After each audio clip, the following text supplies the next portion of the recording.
कोरबा में सीएम बघेल को काला झंडा दिखाने पहुंचे भाजपा कार्यकर्ता, गो बैक के लगाए नारे, 2 दर्जन कार्यकर्ता गिरफ्तार, लगभग 700 पुलिसकर्मी रहे तैनात। चौराहे पर मां कर्मा देवी की प्रतिमा लगाने का विरोध, विदिशा में साहू समाज के लोगों ने निकाली रैली, कलेक्टर को दिया ज्ञापन। मध्य प्रदेश और छत्तीसगढ़ पुलिस को मिली बड़ी सफलता, 4 वर्षीय मासूम को अपहरणकर्ता के चंगुल से बचाया। मध्य प्रदेश में महिलाओं और बच्चों के साथ हो रहे अत्याचार को लेकर कांग्रेस ने निकाला मौन जुलूस, 9 वर्षीय बच्चे के साथ हुआ बलात्कार को लेकर रोष। नमस्कार, आज की खबर में आपका स्वागत है। मैं हूं आपके साथ शिखा मेहरोत्रा। शुरुआत करते हैं मध्य प्रदेश छत्तीसगढ़ खबरों की। छत्तीसगढ़ के सरगुजा में सड़कों का हाल बेहाल है, जहां लोगों को सड़कों के ना होने से काफी दिक्कतों का सामना करना पड़ता है। अब सड़क के अभाव में झलगी में टांग कर एक गर्भवती महिला को ले जाने का मामला सामने आया है, जहां परिजन गर्भवती महिला को झलगी में टांग कर ले जा रहे हैं। ये तस्वीर छत्तीसगढ़ के खाद्य मंत्री अमरजीत भगत के विधानसभा इलाके मैनपाट क्षेत्र की है, जिसे देखकर एक बार फिर विकास को लेकर सवाल उठने लगा है। सड़क न होने की वजह से एम्बुलेंस मुख्य मार्ग तक नहीं पहुंच पाई। ग्रामीणों की तरफ से कई बार सड़क निर्माण को लेकर आवेदन दिया जा चुका है, पर कोई सुनवाई नहीं हुई। छत्तीसगढ़ में होने वाले आगामी 2023 विधानसभा चुनाव के मद्देनजर सभी पार्टियों ने अपनी कमर कसनी शुरू कर दी है। भाजपा, कांग्रेस, आम आदमी पार्टी ने अपनी अपनी तैयारियां शुरू कर दी है। जहां रामनुजगंज में आम आदमी पार्टी ने विधानसभा स्तरीय बदलाव पदयात्रा का आयोजन किया। बदलाव पदयात्रा का आयोजन आम आदमी पार्टी के छत्तीसगढ़ के सह प्रभारी बरिया नरेश भाई पूनावाला के नेतृत्व में किया गया। नुक्कड़ नाटक के माध्यम से आम आदमी पार्टी की गतिविधियों से लोगों को अवगत कराया गया। वहीं प्रदेश प्रभारी ने मीडिया से चर्चा करते हुए बताया कि आम आदमी पार्टी छत्तीसगढ़ के 90 विधानसभा सीटों पर चुनाव लड़ेगी और पूर्ण बहुमत से छत्तीसगढ़ में अपनी सरकार बनाएगी।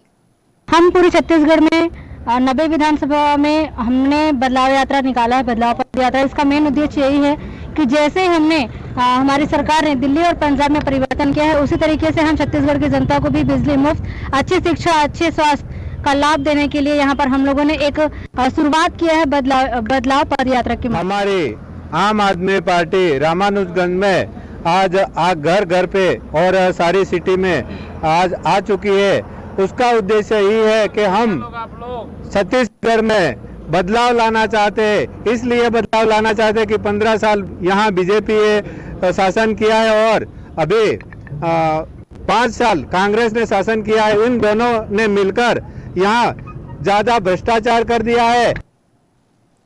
छतरपुर में देर शाम खून से लथपथ शव मिलने से हड़कंप मच गया। मामला सिटी कोतवाली थाना क्षेत्र इलाके के विश्वनाथ कॉलोनी का है, जहां अधेड़ व्यक्ति की फरसा से मारकर हत्या कर दी गई। सूचना पर एसपी अमित सांगी, CSP Lokendra Singh, additional SP Vikram Singh कोतवाली, टीआई अरविंद रदांगी सहित पुलिस बल और परिजन भी मौके पर पहुंचे। घटना की जानकारी मिलते ही मौके पर छतरपुर कांग्रेस विधायक आलोक चतुर्वेदी भी पहुंचे। उन्होंने बताया कि छतरपुर शहर में ये दूसरी घटना है, साथ ही पुलिस की कार्यप्रणाली पर भी सवाल उठाए। ये सुभाष गौतम है, मतलब इनकी आयु करीब 50 से 52 साल है और इनके निवास के बाहरी जो अभी सर्कमस्टेंशियल एविडेंस और ब्लड स्टेन्स हैं, उसे देख के लग रहा है कि इनका विवाद हुआ है और किसी धारदार हथियार से चोट पहुंचा के हत्या की गई है। ब्लड जो है इनके घर से लेके और आगे करीब 20 मीटर तक इसके स्पॉट हैं। इसका मतलब है कि झगड़ा जो है वो फैला हुआ था और घर में आके फिर ये हुआ है। और इनके सुपुत्र से अभी चर्चा हुई, तो उस चर्चा के आधार पे कुछ क्लू मिले हैं और मुझे ऐसा लगता है कि बहुत ही जल्दी इसका खुलासा। सर कुछ देखिए, अभी तक छतरपुर में बहुत दिनों से ये वातावरण निर्मित नहीं था, लेकिन अभी देखने में आया है कि पिछले हफ्ते में से एक घटना वहाँ मुक्तिधाम के पास घटी थी और आज ये शहर के मध्य में फिर दिन दहाड़े हुई है। वो भी दिन में हुई थी, ये भी दिन में हुई है। कहीं ना कहीं पुलिस प्रशासन की नाकामी है और पुलिस प्रशासन को इस पर ध्यान देना चाहिए। दुश्मनों के ठिकानों को ध्वस्त करने के लिए जिन हथियारों का इस्तेमाल भारतीय वायुसेना करती है, उन हथियारों के बेड़े में अब 1000 पाउंड बम भी शामिल होने वाला है, जिसके चलते भारतीय वायुसेना और भी ताकतवर और शक्तिशाली होने जा रही है। जबलपुर के ग्रे आयरन फाउंड्री यानी GIF में इन बमों को तैयार किया गया है। हालांकि GIF में बमों के खोल तैयार करने के साथ ही इन बमों में आकार देना और विकसित किया जाता है। साथ ही इसके बाद जबलपुर के ही ऑर्डिनेंस फैक्ट्री खमरिया यानी OFK में इन बमों के खोल में बारूद भरने का काम होता है। जबलपुर के ग्रे आयरन फाउंड्री यानी GIF को 500,000 पाउंड बमों को बनाने के लिए ऑर्डर मिला है, जो कि ग्रे आयरन फाउंड्री के लिए बड़ी उपलब्धि है, जिसके पहले चरण में 5 बम तैयार कर फैक्ट्री ने ऑर्डिनेंस फैक्ट्री खमरिया के सुपुर्द कर दिए हैं और अब इन बमों के खोल में बारूद की फिलिंग होने के बाद इन्हें भारतीय वायुसेना के हवाले किया जाएगा।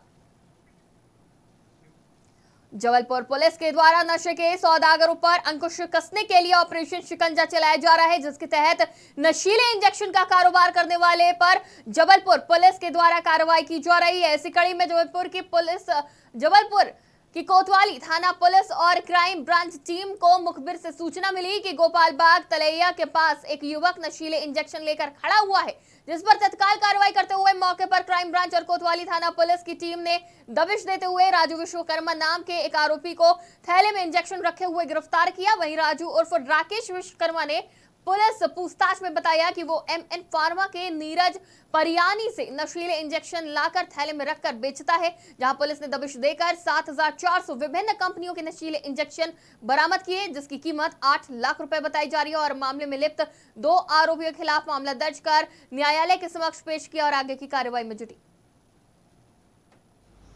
युवाओं को लगातार नशे के इंजेक्शन सप्लाई होने के जानकारी मिलने के कारण एक अभियान शिकंजा के तहत ड्राइव चल रही थी, जिसमें हमारे एडिशनल SPs, CSPs, थाना प्रभारी लगातार काम कर रहे थे और इस क्रम में इस महीने में ही 8 कार्रवाइयाँ नशीले इंजेक्शन के खिलाफ हो चुकी हैं, जिसमें 637 इंजेक्शन अभी तक रेड हो चुके हैं।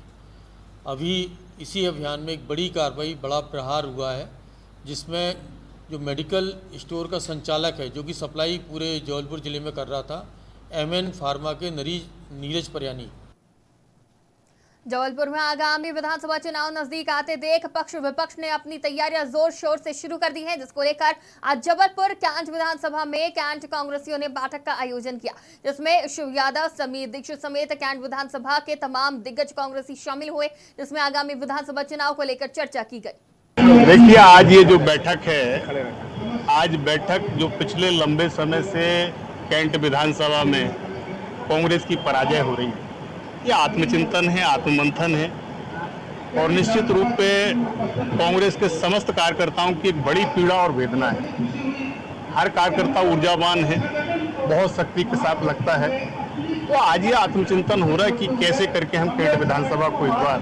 बैठक का आयोजन जो किया गया, कैंट की माटी कैंट का मानव, ये शीर्षक रखा गया है। इसमें हमने 3 मुद्दे रखे हैं। पहला, जो भी प्रत्याशी हो हमारे कैंट विधानसभा क्षेत्र का हो। दूसरा, एक व्यक्ति एक पद। तीसरा, कैंट विधानसभा में कि कांग्रेस को कैसे मजबूत किया जाए, इसमें सुझाव मांगे गए हैं और कैंट के सभी लोग हम लोगों ने मिल के निश्चय किया, सभी लोग धीरे संगठित हुए और सब लोगों ने निर्णय लिया कि हम सब कैंट के इकट्ठे होकर एक प्रोग्राम करें और इस उद्देश्य। जबलपुर लॉ स्टूडेंट्स एसोसिएशन के बैनर तले रानी दुर्गावती विश्वविद्यालय के प्रबंधन के प्रति विरोध जताते हुए तहसील चौक में विधि छात्रों ने अपनी मार्कशीट का दहन किया। सैकड़ों की संख्या में छात्रों ने 3rd सेमेस्टर के ATKT की अंक सूची को आग के हवाले किया। छात्र सुपर ATKT प्रारंभ करने की मांग कर रहे हैं। छात्रों का आरोप है कि विश्वविद्यालय प्रबंधन ने 2 साल बाद 3rd सेमेस्टर का रिजल्ट जारी किया है। आज सैकड़ों विधि छात्रों ने आज अपनी अंक सूची जलाई है, क्योंकि रानी दुर्गावती विश्वविद्यालय में सुपर ATKT प्रावधान न होने के कारण एवं हजारों छात्रों का भविष्य खिलवाड़ करने के कारण, क्योंकि विश्वविद्यालय में जो नीतियां बनाई गई हैं वो पूरी तरीके से छात्र विरोधी नीति है। भाजयुमो के पदाधिकारी और भाजपा कार्यकर्ता CM भूपेश बघेल के कोरबा पहुंचने से पहले ही काला झंडा दिखाने पहुंचे। काला कपड़ा पहनकर हाथ में काला झंडा लेकर कार्यक्रम स्थल जा रहे थे, जहां पुलिस ने कार्यकर्ताओं को सुभाष चौक पर रोका, जिस दौरान पुलिस और कार्यकर्ताओं के बीच मामूली झड़प भी देखने को मिली। भाजपा कार्यकर्ताओं ने सरकार के खिलाफ जमकर नारेबाजी की। पुलिस ने भाजयुमो के जिलाध्यक्ष सहित कई कार्यकर्ताओं को पुलिस वाहन में बैठाकर पुलिस लाइन भेजा। सुरक्षा की दृष्टि से काफी संख्या में पुलिस बल तैनात किए गए। साथ ही शहर के चौक चौराहों पर रास्ता ब्लॉक कर दिया गया। छत्तीसगढ़ के कोरिया जिले के वन विभाग में डिप्टी रेंजर के पद पर आसीन अधिकारी के ऊपर एक बुजुर्ग महिला से अभद्रता और गाली गलौज करने का आरोप लगा है, जिस मामले में आदिवासी समाज द्वारा थाने में पहुंचकर डिप्टी रेंजर के खिलाफ शिकायत दर्ज कराकर कार्रवाई की मांग करी गई। इसको लेकर गोंडवाना पार्टी ने इस घटना की निंदा करते हुए काफी संख्या में अपने आदिवासी समाज के साथ थाने पहुंचे और शिकायत की। साथ ही उचित कार्रवाई न होने पर आंदोलन की चेतावनी भी दी। जी सर, इनके साथ में हम लोग आए हैं कि राजमनी के साथ कल ग्राम कटाई पानी में एक हमारे डिप्टी रेंजर साहब प्रमोद तिवारी जी के द्वारा कल गाली गलौज हुआ है। इनका झिल्ली मड़ैया सब उखाड़ कर ले गए और इनको बोला गया कि तुम यहाँ खेती कर रहे हो, ठीक बात है, लेकिन झाला मड़ैया नहीं बना सकते हो। प्लस इन लोग अगर झाला मड़ैया नहीं बनाएंगे, पानी गिरेगा, इनका मवेशी है तो कहाँ पे रखेंगे। और इतना ही कहकर इनके पति को घर भेज दिया गया कि जाओ तुम्हारा कौन गोंडवाना के नेता है उनको बुलवा के लेके आओ यहाँ। नरसिंहपुर जिले के राजमार्ग चौराहा NH44 पर आशा कार्यकर्ता हादसे का शिकार हो गई। दोनों आशा मुख्यमंत्री शिवराज सिंह चौहान की महापंचायत में शामिल होने सिवनी जा रही थी, जहां बस को ट्रक ने पीछे से टक्कर मार दी, जिससे वो घायल हो गई। हादसे में करीब 8 कार्यकर्ताओं को गंभीर चोटें आई हैं, जबकि अन्य मामूली रूप से घायल हुई हैं। घायल कार्यकर्ताओं का सौरसा स्वास्थ्य केंद्र में इलाज कराया गया। वहीं सुआतला पुलिस ने मामले की जांच शुरू कर दी है। दुर्घटनाग्रस्त ट्रक को जब्त कर लिया गया है और आगे की कार्रवाई की जा रही है। घायल कार्यकर्ताओं ने मुख्यमंत्री शिवराज सिंह चौहान से उनकी हालत को देखते हुए मांगे पूरी करने की गुहार लगाई है। हम लोग भोपाल जा रहे थे, मोहम्मद जी ने बुलाया था महापंचायत के लिए, इसलिए हम सब आशा बहनें और सहयोग पर्यवेक्षक बहनें भोपाल जा रहे थे। हाँ, हम लोग जा रहे थे, रास्ते में बस से हमारा एक्सीडेंट हो गया, जिसमें हमारी साथ वाली बहनों घायल हुई हैं। राजनांदगांव जिले के डोंगरगांव तहसील के ग्राम तिलइरवार में रहने वाले एक परिवार को गांव से बहिष्कृत करते हुए हुक्का पानी बंद करने का मामला सामने आया है, जहां पीड़ित परिवार ने आज राजनांदगांव कलेक्ट्रेट कार्यालय पहुंचकर कलेक्टर से न्याय दिलाने की गुहार लगाई है और मांग पत्र सौंपा है। इसके साथ ही पूरे मामले की शिकायत भी की थाने में की गई थी और न्याय दिलाने की गुहार लगाई गई है। दुकान में भी जाएंगे कुछ सामान वगैरह कुछ नहीं देते हैं। सब नल में जो पानी भरने आते थे उन लोग भी नहीं आ रहे हैं, हम लोग भर रहे हैं। और शक्कर लेने जाओ, कुछ भी लेने जाओ तो बंद हाका पर है, हम लोग सामान नहीं देंगे ऐसे। मेरा लड़का जो है गांव में अंडा रोल मुंगेड़ी का दुकान चलाता है और गांव के देवनारायण मरकाम द्वारा झूठा आरोप लगाया गया है कि ठेला में दारू बेचता है करके, और सिद्ध ना करने पर देवनारायण को 11,000 रुपया दंड लिया गया। उसके बावजूद भी गांव समिति के अध्यक्ष और अन्य लोगों के कहने पर मुझे गांव से बहिष्कृत कर दिया गया है। अभी जो है विकास सिंह पिता भानु प्रताप सिंह ग्राम तिलइरावाट तहसील डोंगरगांव के जो परिवार है वो आया था। उनकी ये शिकायत है कि उनको शराब पिलाने के मामले में कि गांव से बहिष्कृत कर दिया गया। तो उन्होंने जो आवेदन दिया है, तो अब उनके द्वारा जो की गई शिकायत है वो वाकई में सही है या नहीं है या क्या मामला है, इसके संबंध में जो संबंधित SDMs होंगे और जो पुलिस अधिकारी होंगे उनको पत्राचार किया जाएगा। मध्य प्रदेश के धर्मस्थल मैहर में 9 वर्षीय बच्ची के साथ हुई बलात्कार की घटना को लेकर लोगों में रोष व्याप्त है। वहीं महिलाओं और बच्चों के साथ हो रहे अत्याचार को लेकर कांग्रेस विधायक हर्ष यादव के नेतृत्व में कांग्रेस ने मुंह पर काली पट्टी बांधकर मौन जुलूस निकाला और दोषियों पर सख्त कार्रवाई की मांग की। साथ ही उन्होंने लोगों से आह्वान किया कि प्रदेश से भाजपा सरकार को उखाड़ कर फेंकना होगा, तभी नारी शक्ति सुरक्षित रह पाएगी। निर्भया कांड की पुनरावृत्ति हुई है।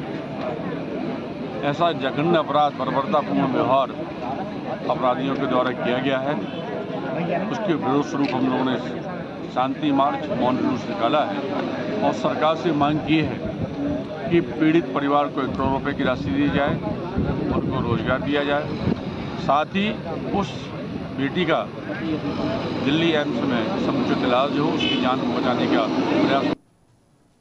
मध्य प्रदेश और छत्तीसगढ़ की पुलिस टीम ने संयुक्त रूप से 4 वर्षीय मासूम के अपहरण होने के बाद उसकी बरामदगी करने के मामले में सफलता हासिल की है, जिसमें मासूम को अपहरणकर्ता के चंगुल से छुड़ाकर उसके परिजनों के हवाले कर दिया गया। आपको बता दें, मासूम का अपहरण कर परिजनों से 50 लाख की फिरौती मांगी गई थी। पुलिस ने मामले को गंभीरता से लेते हुए सीसीटीवी और साइबर टीम के द्वारा किडनैपर का पता लगाया, जो मासूम का दूर का रिश्तेदार था, जिसे पुलिस ने हिरासत में ले लिया है। अपने बच्चे को 10 बजे स्कूल आदर्श ज्ञान निकेतन में मैं भेजी थी और वहाँ से मेरे को पता चला, पनिका मिश्रा फ़ोन की थी कि आपके बच्चे को कोई ड्रॉप करके ले गया है।